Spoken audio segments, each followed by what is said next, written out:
자, K핵심 20일간 K핵심 지문들입니다. 대표적으로 공동소유 형태죠. 자, 공동소유 형태와 관련돼서는 이미 본능적으로 이렇게 나와야 됩니다. 우리가 많이 배운 사람은 자, 공합총이라고 기억을 해두셔야 돼요. 공합총. 자, 공유, 합유, 총유. 이렇게 이제 이쪽으로 갈수록 개인주의고 이쪽으로 갈수록 단체주의다. 이렇게 한번 생각하면서 이 핵심 지문들을 해결해 나가보자고요. 자, 첫 번째 문장을 봐봐요. 각 공유자입니다. 각 공유자는 자기 지분에 대해서 다른 공유자의 동의 없이 저당권을 설정할 수 있다. 공유 지분은 공유 지분에 대해서는 각자 처분할 수 있죠. 그래서 지분에 대해서 등기가 되어 있으니까 저당권을 설정할 수 있다라는 거. 1번 지문은 공유 지분에 대해서는 각자 처분이라는 의미. 개인적으로 원든지 지분은 자유롭다라는 게 1번이 되고요. 자, 이번은 갑은 3분의 2 어른 3분의 1 지분의 경우 갑이 동의 없이 단독으로 공유지에 건물을 신축하면 어른 건물 전부에 대해서 철거를 청구할 수 있습니다. 그럼 결론적으로 공유물 보존행위는 각자 단독으로 할 수 있기 때문에 그렇다. 2번이 연결되기 시작하네요.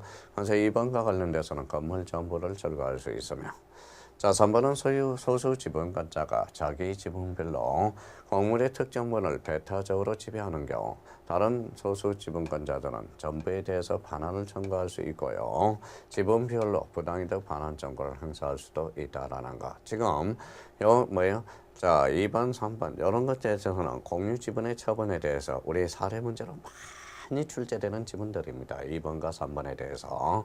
그래서 2번도 잘 잡아놔야 되고요. 3번 지문에 대해서도 잘 잡아내야 되고. 그러면 과반수의 지분을 가진 공유자가 공유물의 특정물을 배타적으로 사용할 수 있는 것은 공유물의 관리 방법으로 보다 적법하다. 이 말은 결론적으로 소수 지분권자의 과반수 지분권자의 반환을 청구할 수 없으나 그다음에 그 부당이득 반환은 지분별로 청구할 수 있다. 그래서 이게 왜 의미가 되느냐? 이 4번 지문과 관련돼서 연결이 되기 시작하고요.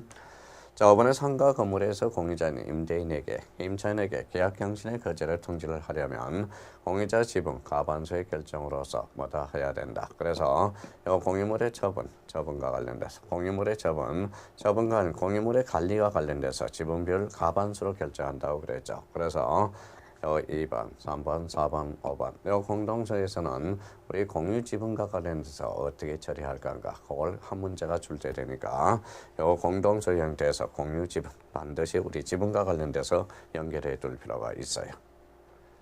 자, 그 다음에 다음 넘겨주시고요. 자, 그럼 6번 과반수 지분의 공유자로부터 사용수익을 허락받은 점유자에 대해서 소수 지분의 공유자는 점유자가 사용수익하는 건물의 철거나 퇴거 점유 폐지를 구할 수 없고 자, 부당이득 반환 청구도 할 수 없다라는 거. 왜냐하면 여기서 과반수의 지분 공유자로부터 수익을 받은 점유자인 요거는 사용수익을 허락받은 점유자는 권한이 있다라는 거예요. 그래서 소수 지분의 공유자는 자, 철거나 퇴거의 점유를 배제할 수 없고 부당이득 반환도 청구할 수 없은 결론이 됩니다. 자, 7번입니다. 공유물에 대한 사용수익 관리에 관한 특약이 있는 후 공유자의 변경이 있고 특약을 변경할 만한 사정이 있는 경우라면 공유자가 지분의 과반수 결정으로 기존 특약을 변경할 수 있다. 그렇게 이제 의미. 자, 그 다음에 8번은 토지 2분의 1 지분권자가 나머지 2분의 지분권자의 협의 없이 토지를 배타적으로 독점 사용하는 경우 나머지 지분권자가 공유물의 보존행위로서 배타적 사용 폐지를 청구할 수 있다. 그래서 보존행위는 각자 단독으로 할 수 있다고 그랬어요. 자, 9번에 대해서 토지 공유자 각각 을병 지분은 균등. 그러면 우리 공유 지분은 균등한 것으로 추정하죠. 그래서 중 1인이 갑이 단독으로 공유 토지 전부를 무단으로 정에게 매도하여 소유권 이전 등기를 경유했대요. 그러면 어른 뭡니까? 어른 정에 대해서 등기 전부의 말소를 청구할 수는 없다. 왜? 공유 지분은 균등한 것으로 추정하니까 3분의 1, 3분의 1, 3분의 1이죠. 그러면 어른 몇 분의 1만큼 말소에 등기할 수 있다. 3분의 1만큼. 이게 바로 등기법에서는 뭐예요? 바로 소유권 경정 등기로 처리된다라는 겁니다. 그래서 9번이 자, 등기 공시법령과 관련돼서 자주 출제되는 특히 등기법과 관련돼서 9번의 판례가 나오고요. 자, 10번은 공유자가 그의 지분을 포기하거나 상속인 없이 상환하면 그 지분은 다른 공유자의 각 지분별로 각 지분의 비율로 기속하게 되는 것. 지분의 탄력성이라고 그랬어요.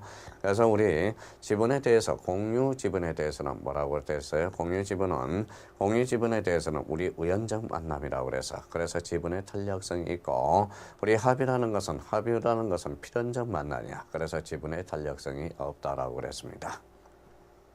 자, 그러면 11번에 대해서 공유물 분할은 현물 분할의 원칙이라 현물로 분할할 수 없거나 현물로 분할할 경우 가액이 현저히 감소될 염려가 있을 때 법원은 물건의 경매를 명할 수 있다. 대표적으로 이제 대금 분할이 원칙이죠. 그래서 여기에서 우리가 이제 현이라고 그랬어요. 현대가라는 걸 잡아줘야 돼. 그러면 현물 분할, 대금 분할, 가격 배상가 그래서 현대가. 여기에서 우리 참고용어로 기억해 둘 게 하나가 있네. 대표적으로 여물계약이라는 게 있어요. 자, 여물계약과 관계해서 같이 우리 암기 방법으로 한번 채택해서 한번 외워봅시다. 자, 계약이라는 것은 합의야. 그렇죠? 합의 약정입니다. 자, 여물이라는 것은 물건의 인도를 요하는 것. 그러면 우리 여물계약이란 합의 플러스 물건의 인도를 요하는 게 여물계약이야. 여물계약에 대해서는 우리가 현대 계약보라는 게 있어요. 그래서 우리가 여물계약 그러면 영어는 현상광고가 돼. 현상광고. 영어는 대물변제가 돼. 대물변제. 그래서 계약건 계약이 되고 계약건 계약. 그래서 보증건 계약. 그래서 보증건 계약이 됩니다. 영어는 26회 때 우리가 출제되고요. 그래서 현대계약보. 그래서 현상광고, 그 다음에 대물변제, 계약건 계약, 보증건 계약. 그래서 현대계보. 현대계보는 대표적으로 여물계약으로 연결된다라는 거. 그러면 여기에 대해서 현대계보, 현대가 공유물 분할 판결과 관련돼서 공유물 분할과 관련돼서는 원칙이 현금 분할이고 대금 분할, 가격 배상. 그래서 현대가 이렇게 이제 연결이 된다라는 거. 자, 법원이 각각 의뢰 공유물을 분할함에 있어서 재반 사정을 고려하여 공유물 각 1인의 단독 소유로 하고 갑으로 하여금 의뢰에 대해서 그 지분에 적정하고도 합리적인 가액을 배상시킬 방법에 대해서 분할을 할 수도 있다라는 거. 그래서 여기 이제 뭐예요? 대표적으로 현대가 이렇게 이제 연결을 지어줘야 됩니다. 자, 가로 2번에 공유물인 토지를 분할한 경우 각 공유자가 취득한 토지의 경제적 가치를 지분 비율에 상하도록 하거나 금전으로 경제적 가치의 가부적을 조정하게 하는 방법으로 현물 분할하는 것도 허용된다. 그래서 현대가 계속적으로 연결해야 돼요. 가로 3번에 분할 청구권자 지분의 일부에 대해서만 분할을 하고 다른 지분에 대해서 분할하지 않고 공유관계를 유지하는 분할은 인정되지 않습니다. 그러면 결론적으로 우리 공유물 분할 판결은 공유물입니다. 공유물 처분에 대해서는 일단 공유물 처분에 대해서는 전원 동의가 필요하고요. 자, 공유물 분할 판결은 공유물 분할 판결입니다. 그러면 공유물 분할 판결은 대표적인 형성 판결이 됩니다. 형성 판결이고 공유물 분할 판결과 관련돼서는 A, B 세 사람이 있다. 그러면 한 사람이 낙오자가 생기면 이 형성 판결, 꼭 공유물 분할 판결은 무효가 된다라는 겁니다. 그러면 공유물 분할 판결은 대표적으로 형성 판결이면 형성 판결은 몇 조로 떨어진다? 187조 사이로 떨어진다라는 거. 자, 그 다음에 12번. 합의자는 합의물을 처분한 것은 물론이고 합의물에 대한 지분을 처분하면서도 여기 무슨 동의가 필요하다? 합의자의 전원의 동의 필요하다. 우리 합의 지분에 대해서는 각자 처분할 수가 없어요. 전원 동의가 있어야 되고 합의물 처분에 대해서도 전원 동의가 있어야 된다는 거. 그래서 전원 의미가 그렇게 연결됩니다.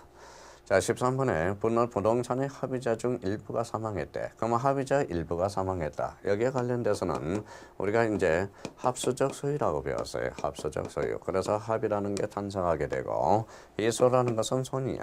어떤 특정한 목적으로 어떤 목적을 우리가 목적을 가지고 우리 세 사람이 A, B, C 세 사람이 자 목적을 가지고 우리가 이제 재산 형태를 형성했다고. 그러면 여기에 대표적으로 인적 결합 정체가 찢죠. 그래서 이거는 우리 필연적 만남으로써 이거는 바로 합유가 됩니다.